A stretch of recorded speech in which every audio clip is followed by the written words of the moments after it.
Bismillahirrahmanirrahim. Assalamualaikum warahmatullahi wabarakatuh. Waalaikumsalam warahmatullahi wabarakatuh. Innal hamdalillahi nahmaduhu wa nasta'inuhu wa nastaghfiruhu wa nastahdihi wa na'udzu billahi min shururi anfusina wa sayyiati a'malina. Asyhadu an la ilaha illallah wa anna Muhammadan abduhu wa rasuluh. Allahumma fashalli wa sallim wa barik ala nabiyyina wa habibina Muhammad wa ala alihi wa sahbihi wa man tabi'ahum bi ihsanin ila yaumiddin, amma ba'd. Para peserta kuliah FHI yang dirahmati Allah, kuliah Tazkiyatun Nafas yang berbahagia, kita bersyukur malam hari ini masih bisa bersama dengan kuliah Tazkiyatun Nafas. Semoga semua niat kita, usaha kita dalam talabul ilmi ini diterima Allah Subhanahu wa ta'ala. Amin ya rabbal alamin. Kita masuk dalam subtema yang ketiga ya. Setelah kita bahas tentang maqam atau sifat-sifat baik, itu sub pertama. Yang kedua kita udah bahas penyakit-penyakit hati. Nah, yang ketiga sekarang kita bahas tentang tipu daya setan. Nah, salah satu tema besar dalam Tazkiyatun Nafas sekaligus menjadi titik kritis atas berbeloknya kita, terutama dalam bab amal hati, itu adalah karena adanya makaitu syaitan, tipu daya setan. Oleh karena itu kita perlu mengenali, memahami, mencermati, dan kemudian kita minta pertolongan Allah agar kita selamat dari semua tipunya dan modusnya itu. Di surat Al-A'raf ayat 14-17, Allah tegaskan tentang tipu daya ini luar biasa, depan, belakang, atas, bawah. Qala anzirni ila yaumi yub'atsun. Qala innaka minal munzirin. Qala fama aghwaytani la aq'udanna lahum siratakal mustaqim. Thumma la'atiyannahum min bayni aydihim wa min khalfihim wa an aymanihim wa an syama'ilihim wa la tajidu aktsarahum syakirin. Ya, langsung ke ayat yang ke-17. Kemudian saya ini kata setan, mendatangi mereka dari depan mereka dan dari belakang mereka, dari arah kanan mereka, dari arah kiri mereka, dan engkau tidak dapati sebagian besar mereka orang yang bersyukur. Jadi setan datang dari depan, belakang, kanan, kiri. Jadi seluruh penjuru datang. Oleh karena itu kita perlu waspada betul-betul agar kita selamat dari tipu daya. Oleh karena itu misalnya Allah SWT tegaskan tentang khutwatus syaitan ini di salah satu ayat, wala tattabi'u khutuwatis syaitan. Misalnya di Al-Baqarah ayat 168. A'udzu billahi minasyaitonir rajim. Wala tattabi'u khutuwatis syaitan. Innahu lakum aduwwum mubin. Jangan kau ikuti khutuwat. Jadi dia khutuwat. Langkah-langkah. Nah, khutuwat itu langkah-langkah. Jadi kalau mau dibahasakan lain, metode-metode, modus-modus. Dia ada khutuwat, ada langkah. Ada tahapan-tahapan, enggak serta-merta. Nah itu jangan ikuti langkah-langkah. Dan ditegaskan innahu lakum aduwwum mubin. Dia itu bagimu adalah musuh yang nyata. Nah, jadi jelas-jelas disebutkan sebagai lakum adu. Bagimu itu musuh yang nyata. Makanya misalnya Ditegaskan pula di Al-Baqarah 208. Saking bahayanya khutuwat ini. Ya ayyuhalladzina amanu dkhulu fis silmi kaffah wa la tattabi'u khutuwatis syaitan innahu lakum aduwwum mubin.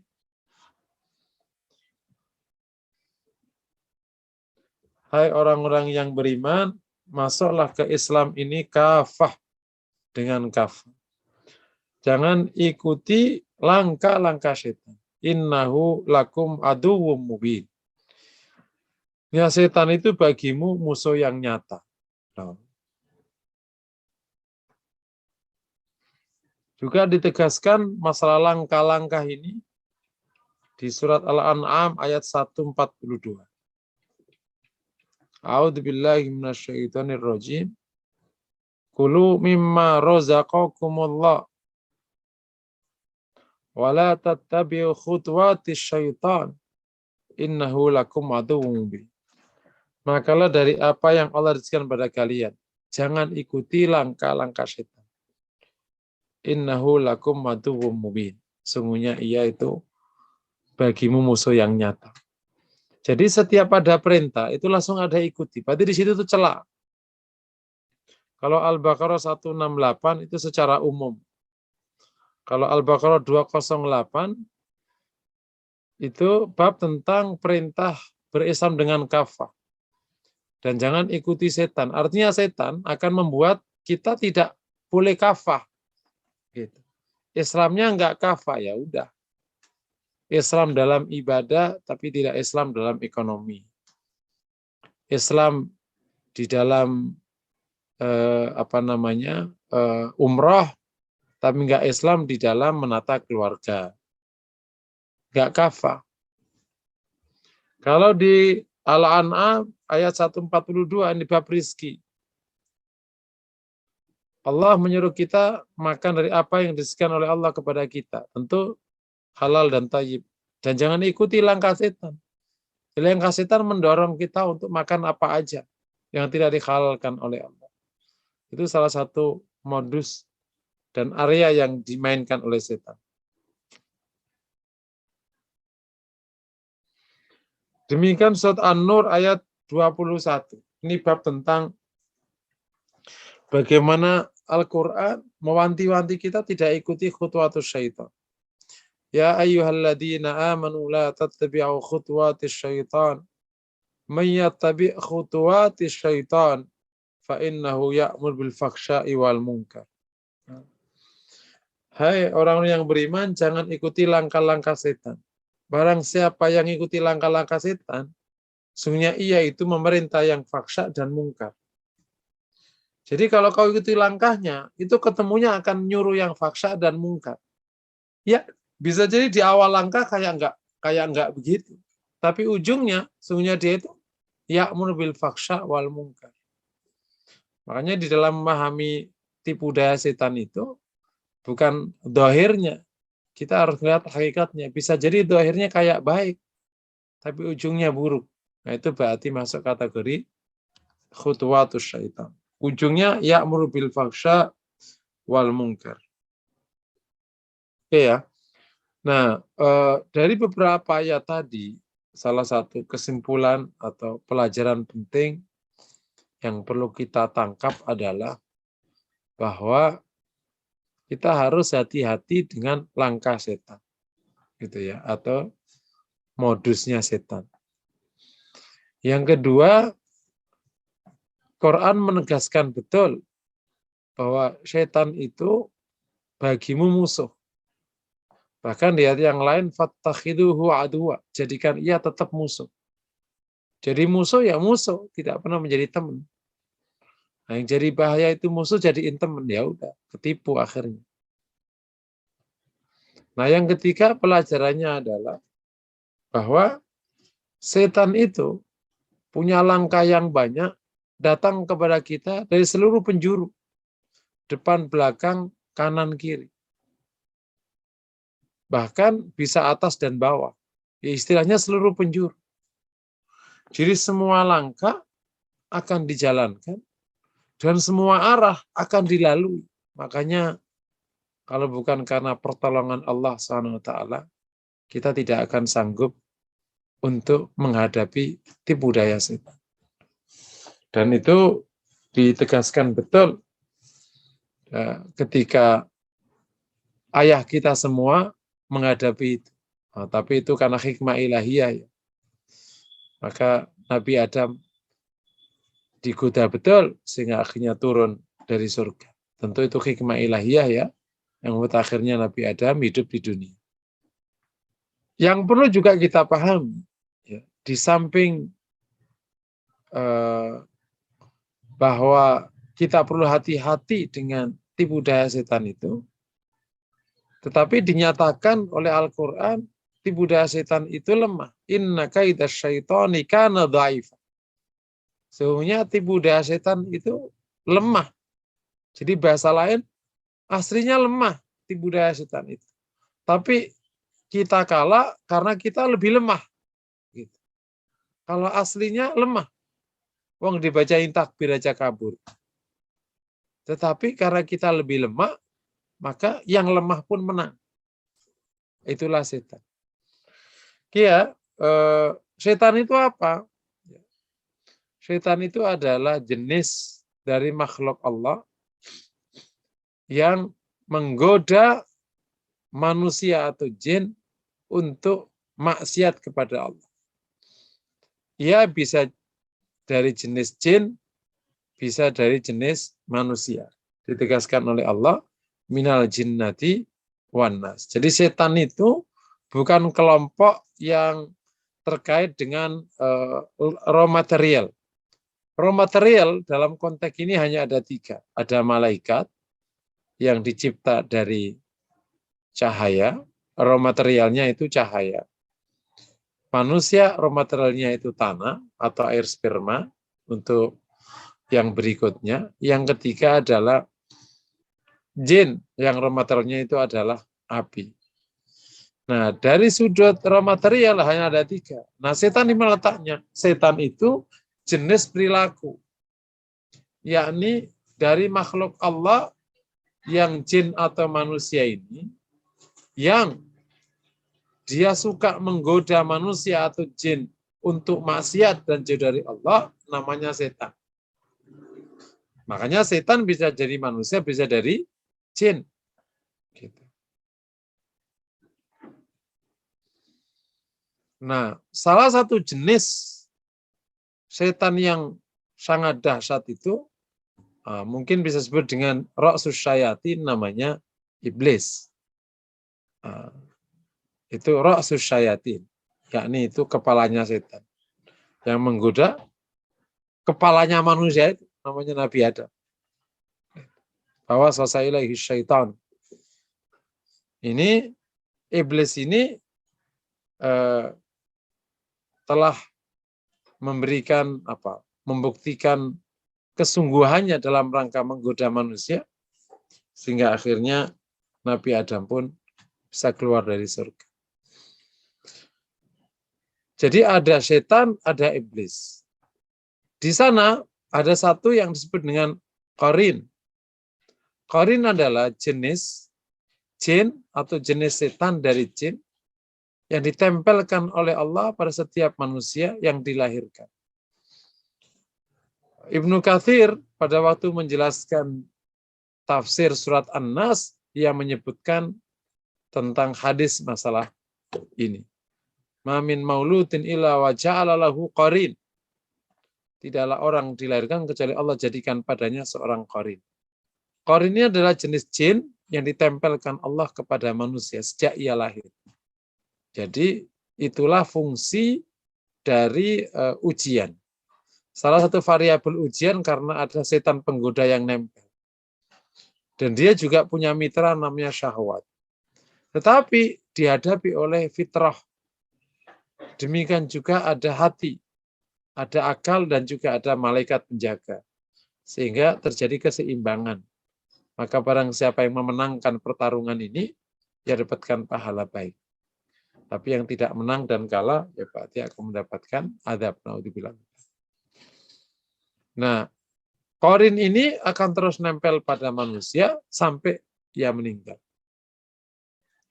Makanya kalau ada orang sudah meninggal, kok tampak ada orang yang tampak di rumahnya, itu kemungkinan yang paling tinggi adalah korinnya. Kemungkinan. Karena tidak ada namanya roh balik. Roh kalau sudah meninggal ya sudah. Dia ada di iliyin atau di sijin. Bagi orang baik ya rohnya di iliyin, bagi yang buruk ya di sijin. Oke, Bapak Ibu yang berbahagia, ini sekilas masalah setan. Tadi sudah disebutkan setan itu apa. Kemudian dia juga punya khutuat dan dia bersumpah untuk terus menggoda manusia. Nah, di konteks tazkiyatun nafas, salah satu yang menjadi sasaran dari tipu daya setan itu adalah al-qalb, gitu, hati. Bahkan mungkin yang paling disasar itu hati. Karena dari hati maka lahir semua perbuatan yang lain. Misalnya waswasa. Ya, qul a'udzu birabbin nas, malikin nas, ilahin nas, min syarril waswasil khannas alladzi yuwaswisu fi sudurin nas, yang memberikan waswasah, menggoda, membisikkan di hati manusia. Jadi yang disasar itu memang hati. Nah, kalau hatinya sudah belok, ya, maka anggota badan yang lain belok. Kepala boleh menghadap kiblat, tangan sedekat. Hatinya dibelokin, udah sholatnya nggak diterima. Meskipun sholat jungkat-jungkit, karena tidak khusyuk, ya hilang begitu aja. Demikian yang lain. Bisa dipahami ya? Ya, kita udah bahas tentang setan itu apa, terus bagaimana Quran memberikan perhatian kepada kita, jangan sampai ikut tipu dayanya. Dan setan salah satu yang disasar adalah hati manusia. Oleh karena itu kita perlu jaga hati kita agar tidak tergores oleh tipu dayanya dan terjebak. Sehingga banyak keburukan yang muncul. Mungkin sampai poin ini, kalau ada pertanyaan dipersilakan. Baik Ustadz, ini sudah ada pertanyaan yang masuk di kolom chat. Dan raise hand juga. Ini saya mau bacakan yang di kolom chat dulu, Ustaz. Dari Bapak Husairi. Afan, mohon izin bertanya, ada orang yang katanya bisa lihat makhluk halus seperti jin, korin, godam, hantu, setan, dan sejenisnya. Juga di rumah-rumah dan tempat-tempat tertentu seperti pohon besar sering dibilang banyak penunggu atau penghuni berupa jin, setan, iblis, hantu. Apakah pernyataan di atas bisa dibenarkan? Kalau dilihat dari segi syariat Islam, apakah benar jin setan bisa mengganggu manusia dalam bentuk penampakan tertentu seperti itu? Ustaz, mohon pencerahannya. Syukron. Ya, yang pertama, sebenarnya mungkin saja seseorang dikasih oleh Allah kemampuan melihat makhluk jin. Mungkin saja itu. Karena memang dulu sudah terjadi. Tetapi agama ini melarang untuk berkomunikasi, apalagi minta tolong. Karena hasilnya selalu buruk. Wa innahu kana rijalun minal insi ya'uduna birijalin minal jinni fazaduhum rahaqa. Ya, dulu ada orang dari jenis manusia minta tolong kepada jenis dari jin, maka malah tambah buruk. Jadi kalau dari sudut mungkin nggak orang lihat, mungkin, tetapi tidak dianjurkan untuk komunikasi, kemudian apalagi sampai minta tolong, karena tambah buruk. Ada dua kemungkinan, sekiranya tidak sampai dia percaya kepada jin, nggak sampai syirik, tapi minimal dia berkurang sekali tauhidnya, karena akhirnya agak bergantung ke jin.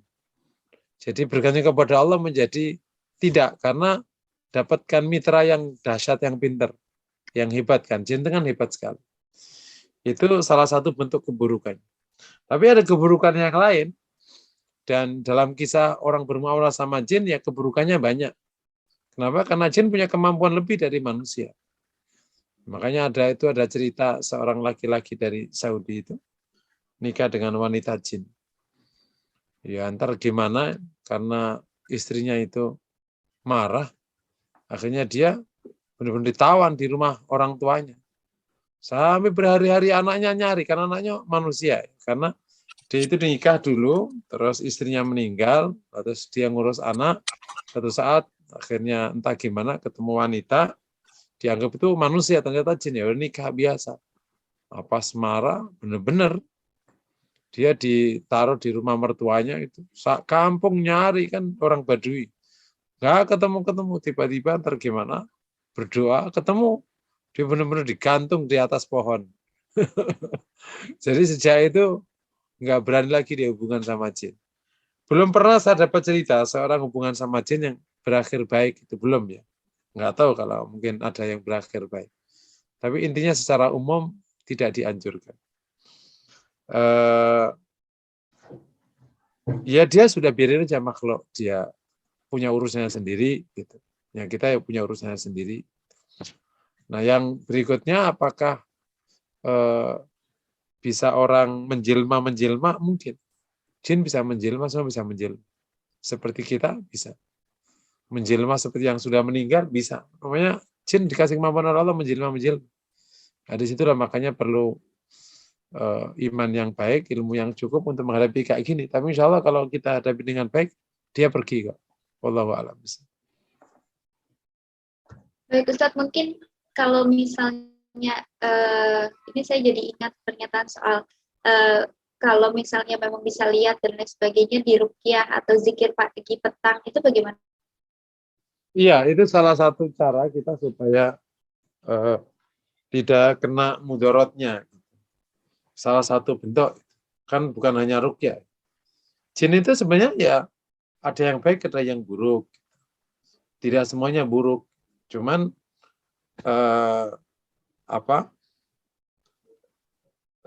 dia punya kemampuan lain, dan agama ini cenderung untuk menghindarkan kita dari jin. Jadi seperti kayak agama ini sudahlah, yang manusia-manusia, yang jin sudah.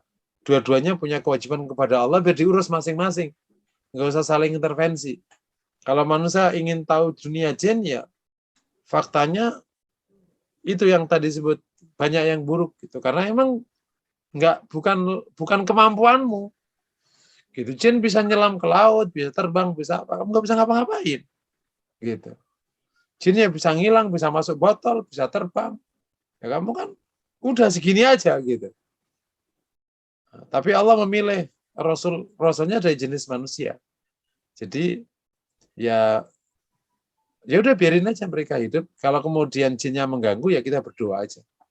Pakai ruqyah, pakai apa? Insya Allah dia pergi. Ya, makanya nggak usah ngucik-ngucik dunia sana gitu. Ya kalau dia misalnya ada di rumahmu, misalnya nggak gitu, ya tinggal diajak bicara baik-baik. Bang, pergi dong bang, di sini nggak enak dong, ada tempat lain gitu. Diajak ngomong baik-baik. Wallahu a'lam bishawab. Baik, syukuran Ustadz. Ini selanjutnya Ibu Yuli, dipersilakan Ibu Yuli untuk bertanya langsung pada Ustadz. Assalamualaikum warahmatullahi wabarakatuh. Waalaikumsalam. Ustadz tadi menyebutkan tentang surat Al-A'raf ya, ayat 17. Tadi hubungannya tidak banyak bersyukur dengan tipu daya itu apa ya Ustadz ya? Oh, iya. Ujung ayat itu kan tidak banyak yang bersyukur. Nah itu apa hubungannya Ustadz ya? Jadi memang dari ayat Al-A'raf tadi itu salah satu dampak dari tipu daya setan itu, akhirnya orang tidak bersyukur.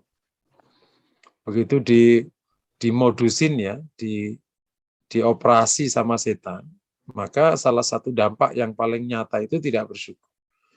Dan kalau sudah tidak bersyukur, itu tinggal langkah berikutnya gampang. Nah, tinggal bersyukur kan akhirnya malas ibadah. Setelah malas ibadah, ya maksiat langsung. Gitu. Jadi tidak bersyukur itu salah satu hasil operasi setan pertama kali orangnya. Begitu sudah tidak bersyukur, ya itu gampang, yang lain-lain tinggalan. Makanya hati-hati dengan sifat tidak bersyukur atau kufur. Karena orang itu kufur kepada Allah berawal dari kufur nikmat awalnya. Awalnya kufur nikmat, terus kufur kepada Allah. Terus kemana-mana. Naudzubillah. Mungkin gitu, Bu. Ustadz, bisa kasih contoh nggak Ustadz? Maksudnya dampak pertama itu gimana Ustadz ya? Maaf ya Ustadz ya. Lah begitu setan itu ngewas-wasah gitu ya, Pak Modusman. Lama-lama akhirnya ngerasa kurang ini, kurang itu gitu. Ini yang paling sering di tengah masyarakat kan. Jadi hidup ngerasa kurang, ya kan? Kayaknya kurang ini. Kalau yang suami ngeliat istrinya begini, istri juga kayak gitu. Terus kerjaan juga nggak ada bagus-bagusnya. Makanya kan, nah ketika tidak bersyukur, ya udah kan akhirnya berikutnya tinggal melangkah. Berarti kan sudah tidak lagi punya penghormatan dan pengagungan kepada Allah. Yang sudah tidak bersyukur. Dikasih hidup tapi nggak bersyukur, ya sudah kan? Berarti ya tidak akan ibadah kepada Allah. Artinya itu salah satu dampak dari tipu daya. Nah, Ustaz. iya.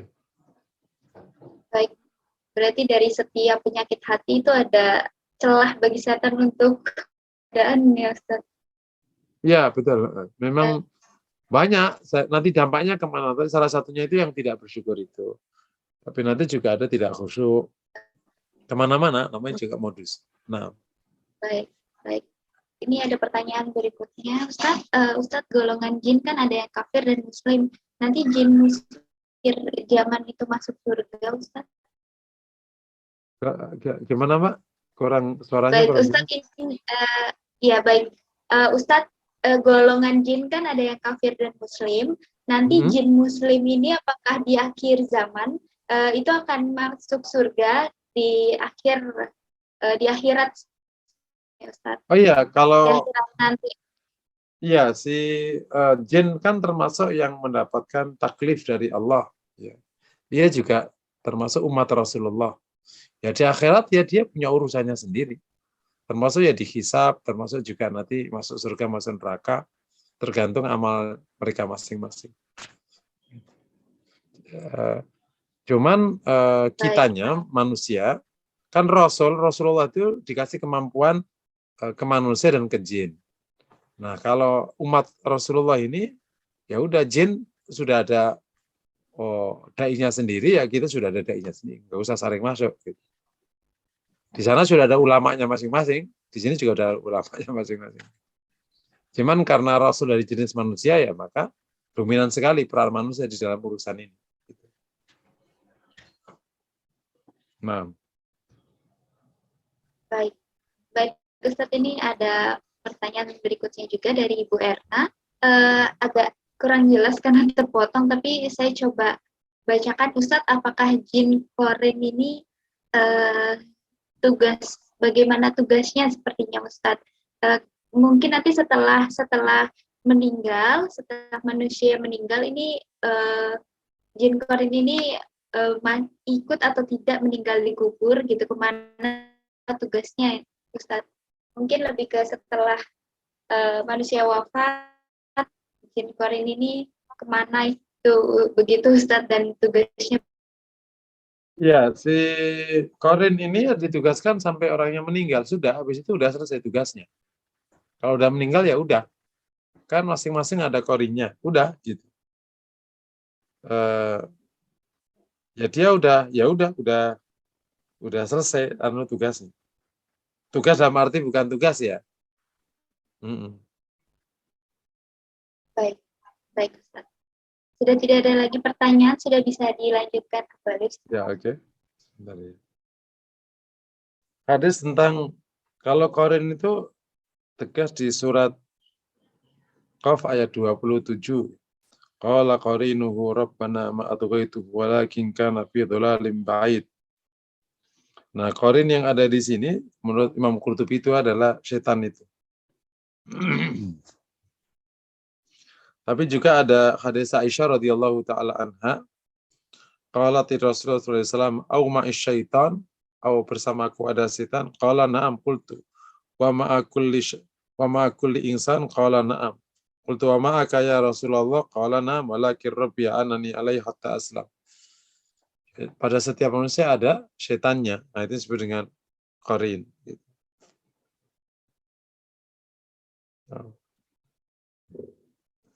Oke, kita lanjut ya. Nah,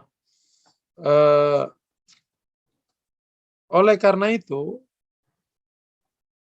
dari penjelasan di atas tentang betapa setan itu terus menggoda dari semua arah, dan Quran juga mewanti-wanti kita untuk tidak mengikuti langkah-langkahnya setan, maka yang pertama kita perlu mengetahui apa itu langkah-langkah setan, atau yang disebut dengan apa itu modus operandi setan, atau disebut dengan tipu daya setan. Perlu kita mengetahui. Itu yang pertama.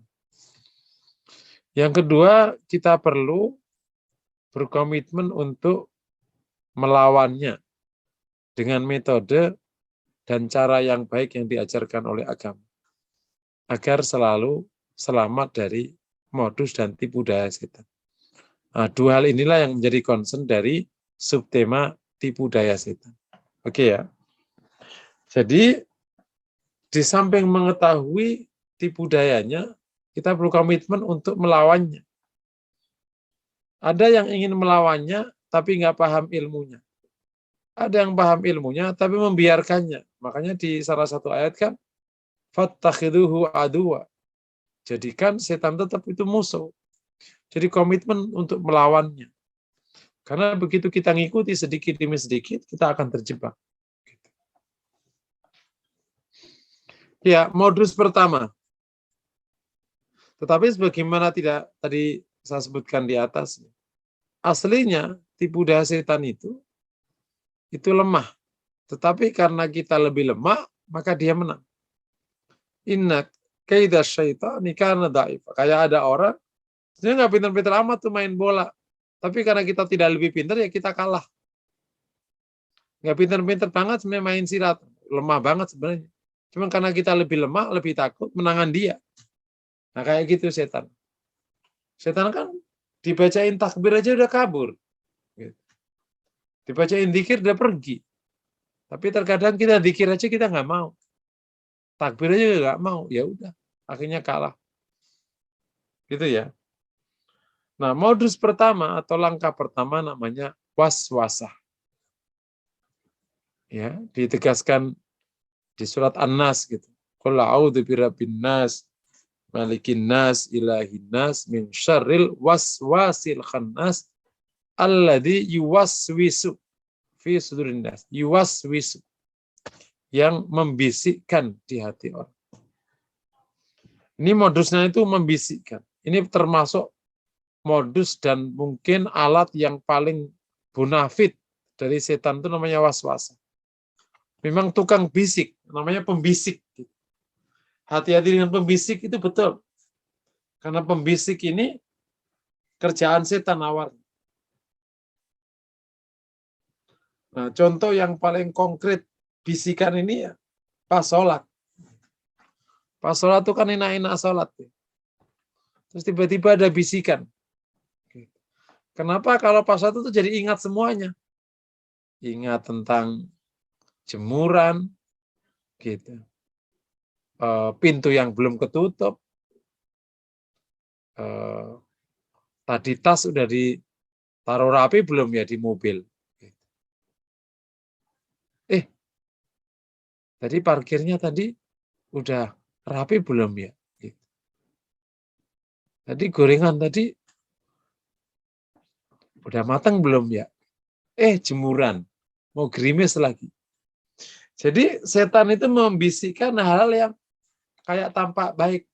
Makanya di dalam bab memahami tipu daya setan itu jangan sekedar bagus apa enggak, tapi bisikannya atau modelnya itu bagus apa enggak, tetapi ujungnya kemana. Karena terkadang setan itu membisikkan hal baik, tapi ujungnya itu buruk. Ya, sholat membisikkan, nanti suami lagi sebentar lagi datang. Kok belum masak? Itu kan bisikan baik. Tapi persoalannya kenapa di sholat bisikannya? Kenapa enggak tadi? Paham ya? Itu namanya waswasah atau membisikkan. Ibnu Qayyim memberikan gambaran. Waswasah itu ibarat asap. Jadi kalau hati itu kita ibaratin kayak benteng. Dan hati itu, benteng ini dijaga oleh para penjaga. Penjaga itu para malaikat. Benteng ini terang benderang. Terang itu karena dzikrullah. Maka setan supaya bisa masuk ke benteng ini pertama kali itu namanya mengepulkan asap. Dikepulin. Tapi kalau asap ini kok nggak segera dikeluarkan sama para penjaga itu, ya, nggak sama hati ini kok tidak segera dikeluarkan, maka asap itu semakin tebal. Nah, nanti setan akan masuk, matiin lampunya. Ah, udah, dia gampang ngapa-ngapain. Makanya kalau waswasah pertama kok nggak segera kita lawan, itu terus kemana-mana.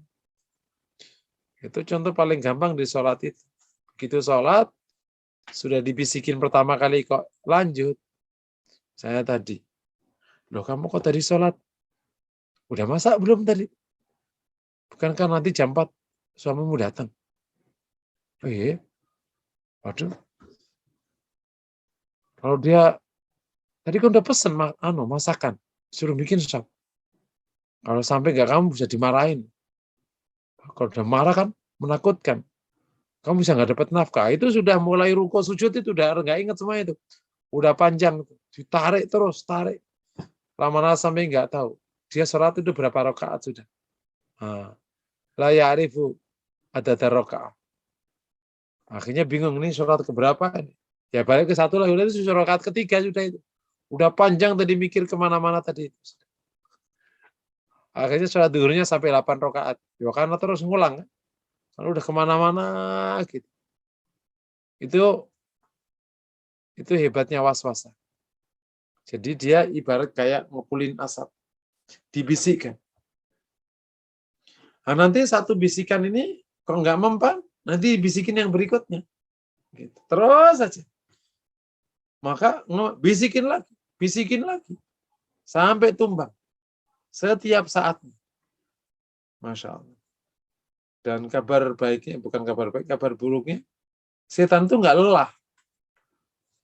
Setan itu terus melakukan modusnya sampai kita tumbang. Dia orang yang tidak pernah mundur sejengkal pun dari sumpah. Makanya udah bersumpah. La ughwiyannahum ajma'in. Sungguh saya akan sesatkan mereka semuanya. Dan Allah izinkan itu terjadi. Ya sebagai bagian dari variabel ujian. Nah, sehingga bukan berarti kalau sekali pas-pasah nggak berhasil terus udahlah males. Enggak, setan enggak gitu. Terus saja. Sholat kali ini nggak berhasil, nanti sholat berikutnya. Ba'da sholat. Yang penting pokoknya dapat aja lah, meskipun nggak menang full. Bisa dipahami ya. Jadi modus pertama adalah waswasa. Dalilnya jelas alladzi yuwaswisu fi sudurin nas. Kita juga bisa dapati di ayat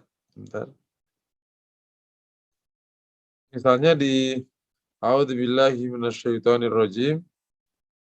Ini di Al-Baqarah ya. Wa ya Adamu uskun anta wa zawjuka al-jannah. Fakula min haitsu syi'tum wa la taqrabu hadhihi asy-syajarata fatakuna minadh dhalimin. Fawaswasa lahumasy-syaitanu. Maka setan membisikkan kepada mereka berdua. Liyubdiya lahuma ma wuri'anu min sawatihima. Dan seterusnya. Oke ya. Oke, sampai poin ini. Silakan kalau ada pertanyaan. Baik Ustadz, ini ada Ibu Utami Irga. Dipersilahkan Ibu Utami Irga untuk bertanya langsung kepada Ustadz. Iya Pak Ustadz, mengenai was-was ini kan hampir selalu kita rasakan gitu ya Pak Ustadz. Bagaimana cara mengantisipasi rasa was-was ini supaya tidak berkelanjutan? Ya, jadi yang pertama kita sudah mengetahui tentang modis ini udah luar biasa bagusnya. Tadi ibarat kalau kita buat ibarat tadi kayak benteng, maka waswasa itu kayak kepulan asap. Jadi supaya kita selamat, begitu dapat kepulan asap itu, berarti asapnya kan kita keluarin tuh. Kalau kita punya kita punya kipas, kita kipasin, kan hilang tuh asapnya. Nah, pada waktu muncul waswasa, itu harus dihentikan. Misalnya, pas lagi enak tadi, nah, maka kita kembali lagi itu harus kembali lagi kepada bacaan yang waktu konteks sholat. Jadi kembali lagi pada bacaan yang sedang kita baca. Misalnya pada waktu baca Fatihah ya udah langsung masuk ke Fatihah lagi. Jadi pada waktu was-wasa lewat itu ya udah langsung balik lagi. Enggak gitu. Dalam bahasa di hatinya itu enggak gitu. Bukan malah diiyain. Itu yang pertama. Yang kedua, nah supaya nanti was-wasa enggak datang, kita ta'awudz. Makanya disunahkan sebelum sholat itu enggak ta'awudz. A'udzubillahi minasyaitonir rajim min hamatihi wa nafakhati wa nafakhi wa nafathi. Kan juga disunahkan kita ta'awudz.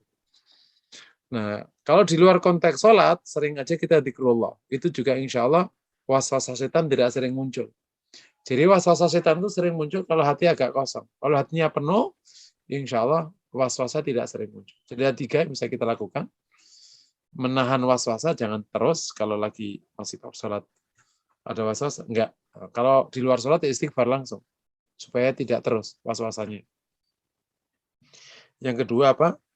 Langsung ta'awudz ya kalau di luar sholat ya ta'awudz, kalau sebelum sholat ya ta'awudz. Yang ketiga langsung dikuatin dengan dzikrullah yang banyak. Insyaallah selamat. Nah. Baik, mungkin dengan kata lain bisa melakukan ketegasan gitu ya Ustaz kepada diri sendiri. Benar. Tidak diterusin, was-wasan tadi nggak diterusin. Kan pada waktu membisikkan kita apa tadi itu kan terkadang kita ngikutin terus tuh, mengiyain. Nah, kita enggak. Kita tahu nih, wah ini emang enggak. Nah, sehingga kembali kita ke istilah kata kalau kita diselengkat, kita bangkit lagi. Gitu. Selengkat kan ya udah bangkit lagi. Jangan diselengkat terus kesenangan ya udah semakin kita duduk. Gitu. Wallahu a'lam. Baik. Untuk selanjutnya kepada Ibu Yuli dipersilakan untuk bertanya langsung kepada Ustaz. Ya, Ustaz, kalau membedakan ini was-was dengan yang lainnya gitu Ustaz ya. Gimana Ustaz ya? Misalnya jadi, mungkin suara hati ya. Iya, misalkan apa dengan keinginan mungkin gitu ya Ustaz ya. Kalau beli apa gitu terus secara akal kayaknya mau beli butuh atau gimana gitu terus tapi jangan-jangan gitu loh Ustaz. Itu gimana Ustaz bedanya? Betul. Jadi kita bisa ngebedain antara was-wasa dengan suara hati, bahkan dengan firasat. Cara paling gampang itu ujungnya. Kalau ujungnya bisikan itu kepada keburukan, berarti waswasa setan. Contoh gini, waktu sholat itu ada bisikan, itu pasti setan. Itu bukan suara hati dan juga bukan firasat. Gitu kan. Tapi dalam kondisi tenang, tidak ada apa-apa, terus tiba-tiba kamu bertanya, ini bagusnya apa ya? Ini bagusnya. Itu namanya suara hati. Safti qalbak. Atau ada firasat, tiba-tiba kayaknya ada yang nggak bagus ya. Kayaknya kok anak saya kayaknya perlu ditelepon enggak? Nah, tergantung konteksnya. Itu bisa was-wasa setan untuk membuat kita ketakutan, atau itu memang firasat. Caranya di ujung. Ujungnya kepada kebaikan enggak? Kalau ujungnya kepada kebaikan, ya berarti itu bukan. Tapi kalau keburukan, berarti itu termasuk was-wasa. Kalau kok tidak jelas kayak tadi, kadang kan muncul, kayaknya kan nggak enak hati udah, ingin telepon orang tua, ya udah telepon aja. Ternyata kok baik, oh berarti itu tadi setan, gitu. Tapi ternyata, oh iya, ada sesuatu, berarti itu namanya firasat. Paham ya? Gitu. Wallahu a'lam. Kalau kaitannya dengan bahwa setan itu menunggangi syahwat itu gimana Ustaz? Ya, kan nanti itu kan di situ. Tipis ya. Itu tipis ya Ustaz ya. Yang ini Betul. mana syahwat, ini mana syahwat kita. Gimana Ustaz? Melihat ujungnya, ujung dari proses waswasa itu, apakah meninggalkan ketaatan, melaksanakan maksiat, atau justru menjalankan ketaatan dan meninggalkan maksiat. Saya berikan contoh gini. Orang lagi enak-enak ngaji, tiba-tiba bisikin, loh, kamu tadi nggak bikin ini, teh untuk suamimu, lagi datang. Nah ini lihat nih, ini kan hal baik. Nah ujungnya meninggalkan ketaatan tuh enggak. Kan bisa ditelepon, Mas sorry lagi ngaji, ntar ya, oh iya, kan bisa begitu. Tapi kenapa datang bisikan begitu kok pas ngaji? Tadi kenapa enggak? Gitu. Nah, itu, oh ini mas setan. Nah, jadi ilmu syariat menjadi penting dalam menimbang-nimbang hasil.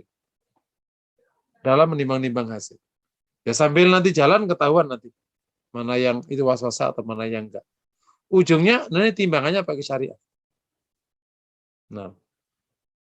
Baik, mungkin kalau di dalam ketaatan seperti orang yang mau wudhu tapi berkali-kali gitu, Ustaz, rasanya seperti apa namanya, seperti tidak sah atau sholatnya jadi berkali-kali, itu kan jadi was-wasnya masuk pada penyakit itu bagaimana? Iya, itu namanya kan kayak baik kan. Nah, kayak baik. Tapi itu ujungnya buruk karena tasyadud, tadi berlebihan dalam ketaatan. Jika mau sholat, tapi akhirnya berulang-ulang nggak salah sholat. Kan itu seakan-akan baik. Karena ingin sempurna sholatnya. Tapi ujungnya itu berlebihan. Ujungnya keluar dari garis. Itu was-was. Itu bisikan setan. Nah. Baik, Ustadz. Ini sudah ada pertanyaan lagi di dalam kolom chat. Izin bertanya, Ustadz, apabila seseorang teringat amalan-amalan baiknya pernah dilakukan dengan niat ikhlas, lalu terlintas pikiran bahwa ketika meninggal orang-orang akan ingat akan amal-amal baik yang akan ingat akan amal-amal baik dia dan akan menjadi saksi dan akan mensolatinya. Apakah ini juga merupakan waswadah karena khawatir amalan-amalan yang pernah dilakukan niatnya tidak benar-benar mengharap ridho Allah sehingga menjadi golongan awal yang diazab Allah di neraka? Mana menurut Ustadz was-wasan maksudnya? Baik. Iya, itu termasuk terkait was-was ikhlas. Iya, tadi itu termasuk waswasah yang nanti menggeser dia dari keikhlasan. Kalau tadi contohnya yang kayak tadi ya. Jadi kalau ketemu kayak gitu, ya istighfar aja. Itu termasuk waswasah yang akan menggeser. Dan contohnya ya yang kayak gitu mirip-mirip banyak. Habis umroh, nanti apa gitu. Habis sedekah, habis apa, habis bangun masjid. Itu setan terlalu menggosok-gosok ya di hati supaya wah, supaya tampil, supaya dikenang, supaya apa. Ini khawatir kalau diteruskan ya bisa mengurangi kadar keikhlasan atau bahkan membatalkan. Naudzubillah min dzalik. Baik. Makanya itu di situ diperlukan ilmu ya Ustaz, untuk ketika hal itu terjadi kita bisa langsung istighfar seperti itu ya Ustaz. Iya, betul. Iya, betul. Baik, baik. Sudah tidak ada pertanyaan lagi Ustaz, bisa dilanjutkan. Kita lanjut ya. Jadi waswasa ini termasuk modus yang paling awal dan sekaligus yang paling sering. Yang lain bukan berarti enggak. Tapi dia jenis bisikin ini, istilah kata kalau berhasil kan gampang. Jadi bisikin aja udah. Ternyata ngikut ya, sudah gampang. Nah, dalam rangka melawan waswasa ini, supaya tidak ada bisikan, maka pertama kita harus ta'awud dengan Rabbin Nas. Makanya kan di surat An-Nas itu kan qul a'udzu bi Rabbin Nas, Malikin Nas, Ilahin Nas, min syarril waswasil khannas alladzi yuwaswisu fi sudurin nas. Ta'awud. Jadi sering ta'awud agar kita enggak dibisikin gitu. Jadi ibarat kalau bisikan itu kayak asap, maka kita itu sudah melindungi diri supaya asapnya nggak bisa masuk. Dengan cara ya udah kipasin aja yang kenceng kan asap nggak bisa masuk. Kira-kira kayak. Jadi si benteng ini itu dipasang kipas di seluruh penjurunya. Jadi masih ingat nggak kalau lagi musim asap kebakaran asap di Riau misalnya kayak gitu ya. Cara paling gampang kan rumah itu dipasang kipas, dikeluarin aja asapnya. Misalnya kayak gitu. Ini contoh. Jadi kita perlu ta'awud kepada Allah, semoga diselamatkan dari waswasul syaitan. Yang kedua, kayak benteng tadi, zikrullahnya dibanyakin. supaya kalaupun ada asap tetap aja nggak gelap. Jadi tetap masih bisa terang, masih bisa tahu benar dan salah. Nah itu kalau ibarat orang sholat itu, masih sudah dikudain ke sana kemari, tapi masih aja on, gitu. Dibisikin dah, lewat aja. Bisikin dah, diabaikan. Bisikin diabaikan. Nah, itu kan dzikrullah. Makanya perlu dzikrullah ya banyak. Nomor 3, perlu ilmu yang cukup. Karena waswasa ini terkadang bentuk waswasanya itu baik, tapi ujungnya buruk. Nah, sehingga perlu ilmu syariat yang kuat untuk bisa mengetahui akhir dari semua waswasa. Apakah ketaatan atau kemaksiatan. Nah, kalau kemaksiatan itu kan bisa dengan meninggalkan ketaatan atau melaksanakan larangan. Itu kan kemaksiatan begitu. Nah, waswasa itu terkadang ujungnya itu bisa meninggalkan ketaatan atau melaksanakan larangan. Makanya ilmu yang bisa membantu kita supaya ini waswasa atau tidak. Karena kalau firasatnya orang mukmin itu ujungnya baik, gitu. Tapi kok waswasa ujungnya buruk. Nah, termasuk banyak berdoa kepada Allah, dijaga dari setan. Ya, tadi selain ta'awud tadi perlu doa juga, doa untuk mendapat perlindungan dari Allah Subhanahu wa Ta'ala.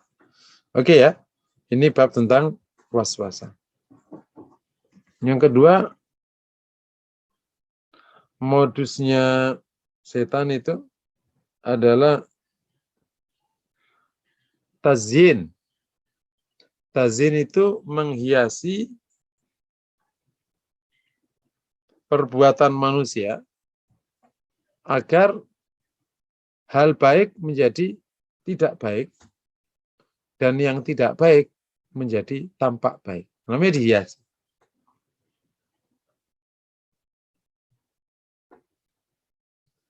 Nah, tazyin ini kalau diterjemahkan dalam bahasa sekarang itu membangun persepsi. Kalau tazyin itu kan menghias-hiasi. Tapi kalau diterjemahkan yang lebih gampang kalau sekarang itu namanya membangun persepsi. Kita bisa lihat di surat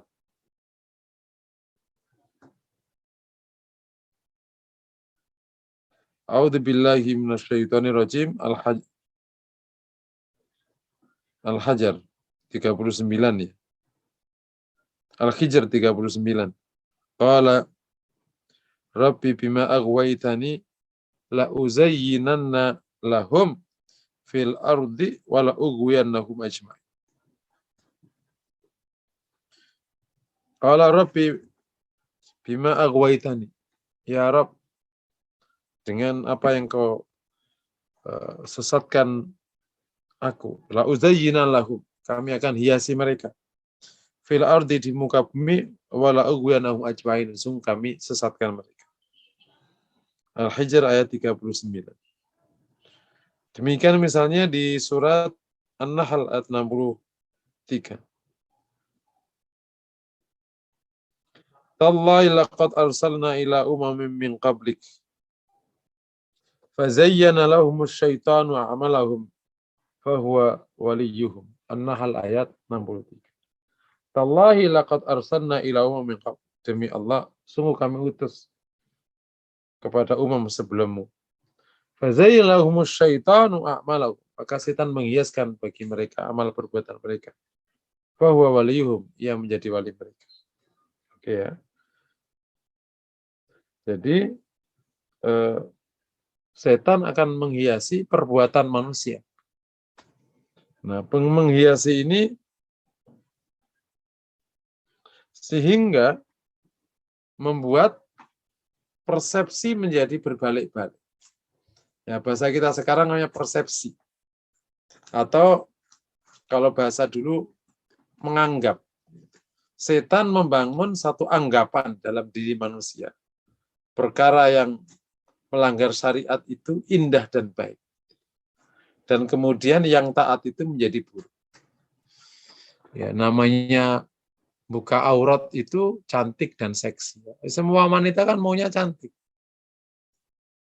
Ya, kalau nutup aurat itu gedembrungan. kurang keren. Nah, gitu. Yang namanya orang taat beragama itu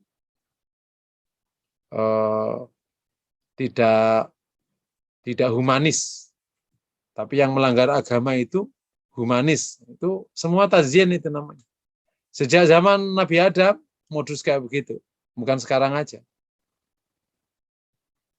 Jadi yang baik dipersepsikan buruk.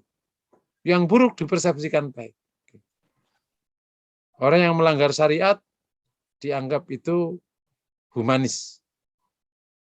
Tapi yang taat dianggap tidak humanis. Jadi harus dijauhi. Menakutkan. Nah, bisa dipahami ya. Ini setan yang ada manusia membangun persepsi di otak manusia. Nah, dan setan yang dari jin masuk ke otak-otak manusia, dan setan manusianya membangun fakta-fakta di lapangan, lengkap. Itu namanya membangun persepsi. Yang menarik, kalau kita tarik ke ilmu komunikasi, manusia itu sangat dipengaruhi oleh persepsi. Bahkan bukan substansi. Perkara baik, kalau dipersepsikan buruk, orang tidak suka. Bahkan sebaliknya, kalau perkara buruk dipersepsikan baik dan indah, orang suka. Ini benar-benar kerja tazyin. Zayyana lahumus syaitanu a'malahum. Setan menghiasi perbuatan mereka. Dan ini bisa lebih langgeng modusnya. Kenapa? Yang dibangun persepsi. Kalau orang sudah rusak persepsinya, ya sudah. Menganggap perbuatan baik menakutkan, dan perbuatan buruk itu menyenangkan. Ya sudah kan? Orang akan cenderung ke arah sana. Ini semoga Allah jaga kita dari bab ini. Paham ya insya Allah ya? Ada pertanyaan? Dipersilakan. Baik, Ustaz. Ini justru lah. Baik. Tidak ada Ustaz, tidak ada pertanyaan, tapi saya sedikit menanggapi berarti ini luar biasa sekali ketika setan membangun fakta. Jadi seperti proyek besar luar biasa yang terstruktur dari setan. Iya, betul. Jadi pembisikan masuk ke hati, tazyin masuk ke otak. Ya, kira-kira kalau kayak gitu. Jadi kalau antum perhatikan, orang yang berbuat maksiat atau penjahat sekalipun itu tidak ngerasa dia jahat, dia ngerasanya baik. Jadi penjahat itu ngakunya benar. Kalau kita lihat dialog Nabi Musa dengan Fir'aun, itu Musa itu ngerasa paling benar sedunia. Gitu. Jadi kalau ada orang penjahat hari ini ngaku paling benar, itu udah sejak zaman dulu. Nggak usah pusing. Itu namanya kerja tazyin, kerja setan, membangun persepsi bahwa keburukan dia itu sebenarnya bagi mereka itu kebaikan. Kejahatan itu kebaikan bagi dia. Nah, kalau ada orang merasa bahwa perbuatannya sudah baik, terus ngapain dia berubah? Nah, itu termasuk yang menimpa kepada orang yang kena bid'ah. Orang yang menjalankan bid'ah itu ngerasa dia paling benar sih. Dan itu bid'ah. Nah, jadi kan nggak mungkin berubah. Wong ngerasa baik. Nah, makanya kalau modus ini masuk, itu salah satu dampaknya agak permanen. Karena kan dibangun persepsi. Nah, kalau orang sudah mempersepsikan perbuatannya itu baik dan benar, kan sudah. Dan itu melanggar. Sebaliknya, orang benar yang dipersepsikan buruk, kan juga akhirnya nggak diikuti wong buruk. Jadi, Masya Allah. Itu sudah sejak zaman dulu. Karena semua bentuk kejahatan pasti ada gurunya. Nah, gurunya itu sama, namanya setan. Nah, modusnya, ya ini. Nah, modusnya setan udah ketahui, nggak tahu nanti dia akan buat modus baru apa nggak tahu. Kan modusnya udah kita ketahui sekarang. Jadi, bab ini termasuk yang cukup permanen hasilnya, kalau dimodusin dengan cara tazyin. Nah, ada pertanyaan silakan. Bertanya Ustaz. Baik. Nah, Dipersilakan. Iya, jadi kalau untuk yang di zaman sekarang ini Ustaz, ini kan udah banyak banget kalau gitu seperti tahzin itu ya Ustaz. Memutarbalikkan yang baik jadi tidak baik, yang tidak baik menjadi baik gitu kan. Jadi persepsi bermain di sini. Dengan sosial media sekali enter informasi sudah kesebar. Nah, maka sikap kita sebagai seorang muslim itu harus seperti apa, Ustaz? Berbaik sangka, bertindaknya seperti apa? Khawatir kan kadang-kadang tangan kita lebih cepat dibanding akal gitu, Ustaz.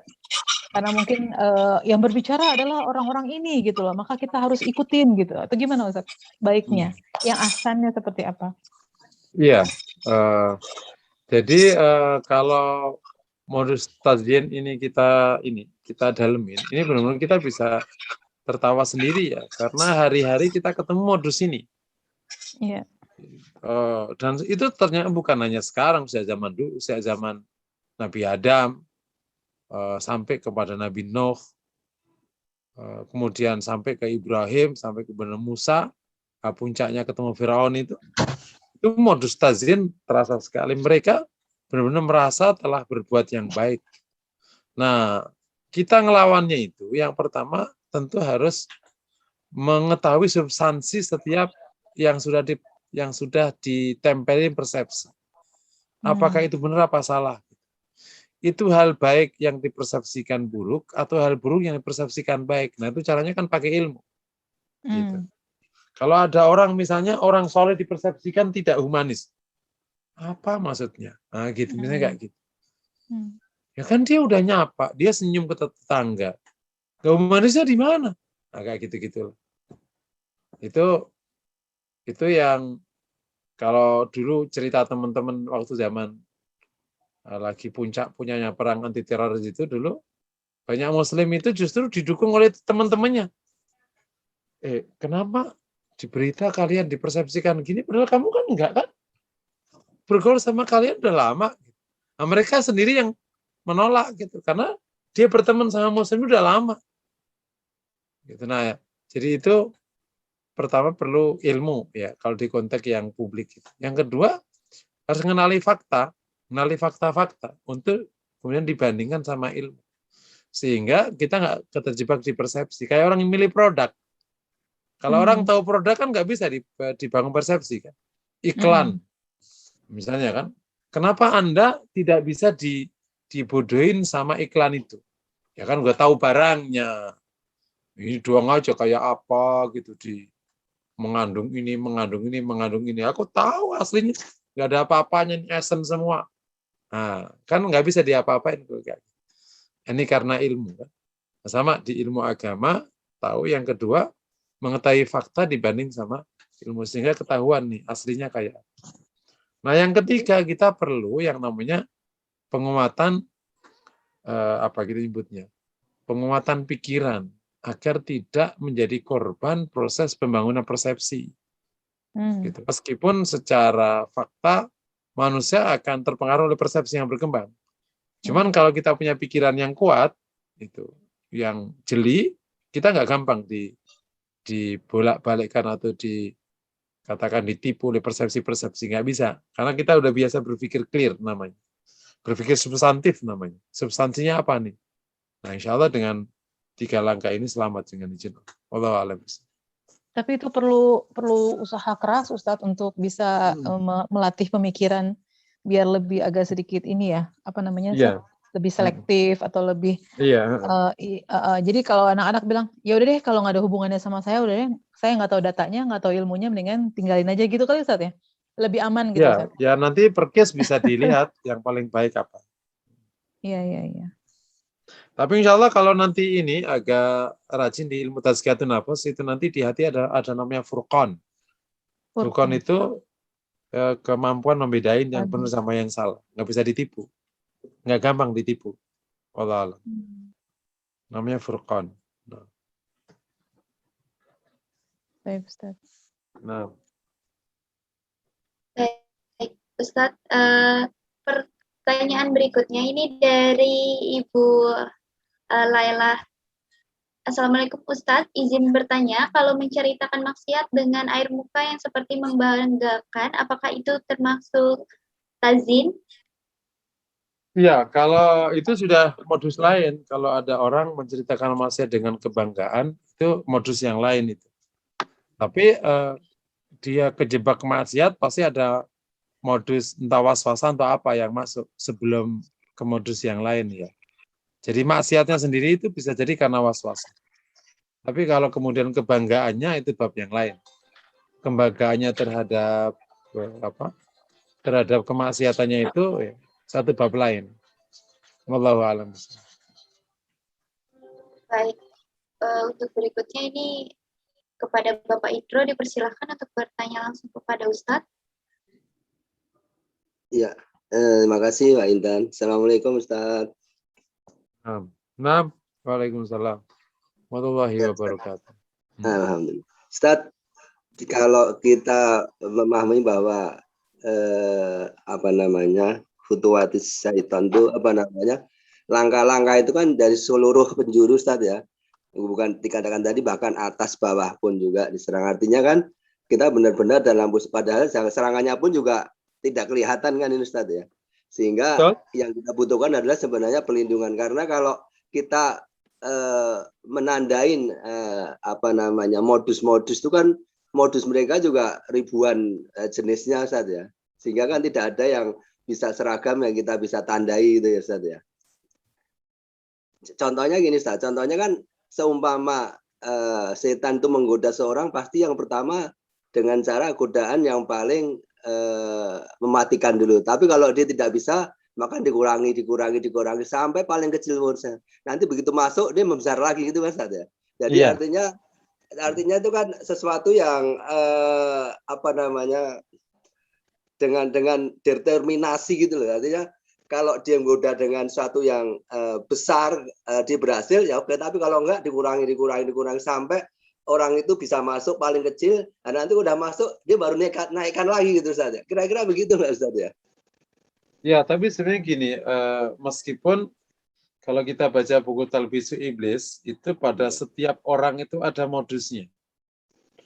Dan orang itu oleh Ibnu Qayyim itu dibagi ada ulama, ada mara, ada orang biasa, ada tukang zuhud, ada orang, semua masing-masing itu ada modusnya.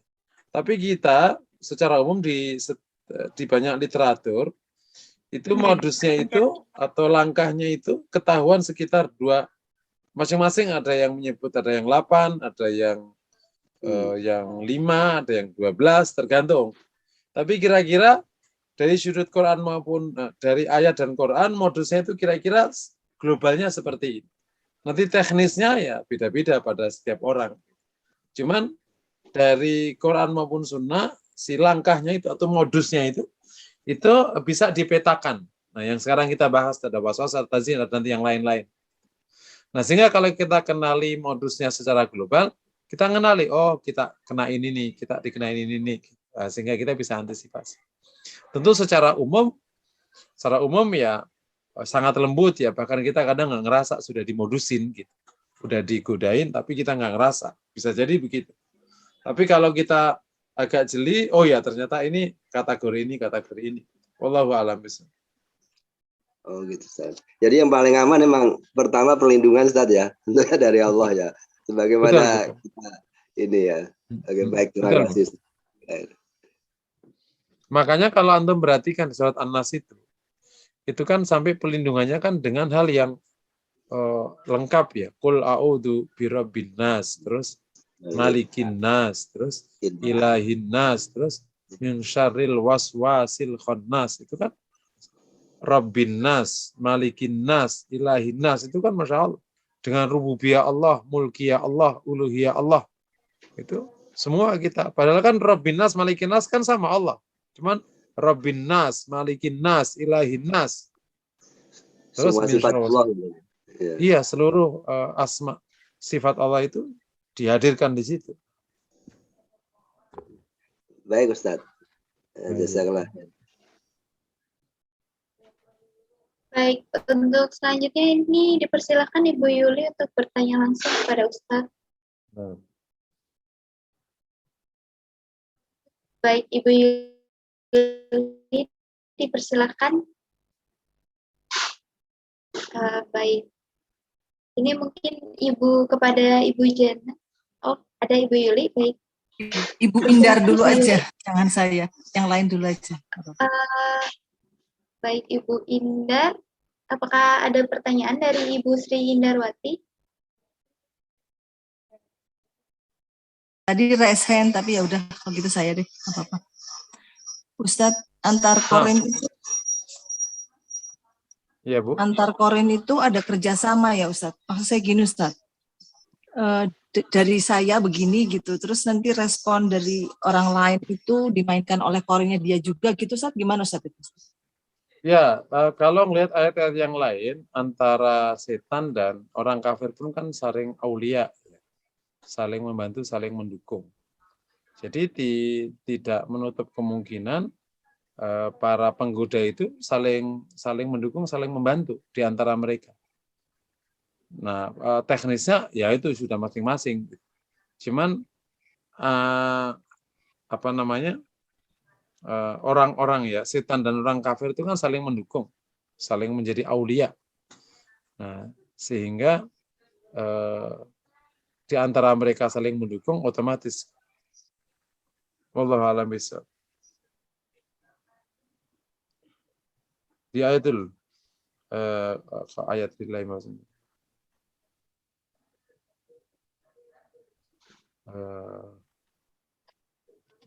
Wa may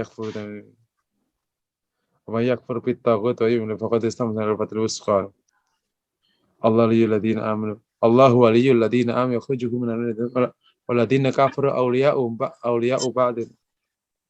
Nah, itulah pokoknya di ayat itu. Nah. Ya, Ustadz, satu lagi Ustadz ya, kalau misalkan begini, kita menolong orang, katakanlah gitu ya Ustadz, itu kan perintahnya kan memang kita harus memberi sedekah, katakanlah gitu ya. Jadi kalau misalkan tadi kan ada seperti was-was gitu loh Ustadz, misalkan nanti keperluan anakmu ini misalkan itu dihadirkan sama setan kan itu Ustadz ya, nanti keperluan keluarga atau apa gitu Ustadz ya, itu kan akan dimunculkan oleh setan gitu Ustadz ya. Terus kita pangkas dengan tadi Ustadz bilang ujungnya apa kan gitu Ustadz ya. Nah, kalau ujungnya ini kan untuk emang perintah Allah, katakanlah gitu Ustadz ya. Iya, betul. Jadi gini, meskipun bisikan itu, terkadang bisikan itu nanti modus khusus ya, karena namanya modus takhwif. Takhwif itu menakut-nakuti kita. Jadi kalau kita mau bersedekah bisa muncul tuh. Nanti kita kan butuh ini, tinggal cukup. Nah, itu takhwif sebenarnya. Meskipun juga masuk kategori waswasa. Jadi waswasa itu kan judul besar. Banyak waswasa yang, tapi ujungnya, waswasa dan ini secara khusus. Gitu.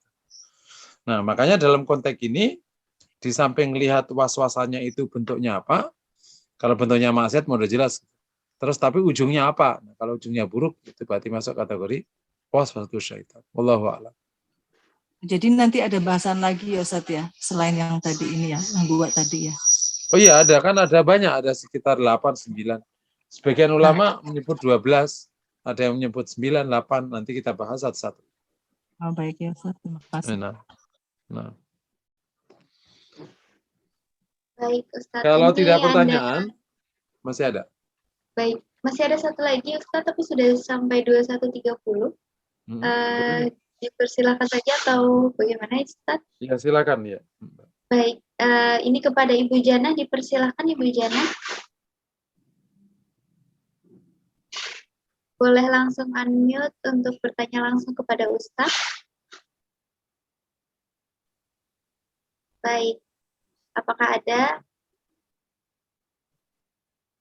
Oke, lanjut ya. Saya, Mbak. Kalau nggak pertanyaan, saya ingin mengakhiri materi dengan surat Muhammad ayat 14. Masih dengan modus tazyin atau menghiasi.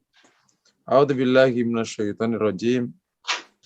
Faman kana 'ala bayyinatin mir rabbih kaman zuyyina lahu su'u 'amalihi wattaba'u ahwa'ahu. Apakah orang yang berada pada kebenaran dari Rabb-nya, penjelasan dari Rabb-nya, seperti orang yang dihiasi perbuatan buruknya ini oleh setan. Seperti orang yang perbuatan buruknya dihiasi oleh setan. Seperti orang yang dihiasi perbuatan buruknya oleh setan, wattaba'u ahwa'ahum, dan mereka yang mengikuti hawa nafsu mereka. Jadi, orang yang jelas dalam hidayah, nggak bisa sama dengan yang dihiasi perbuatannya oleh setan, yakni yang tidak dalam hidayah dianggap baik. Ya baik sama benar dua hal berbeda.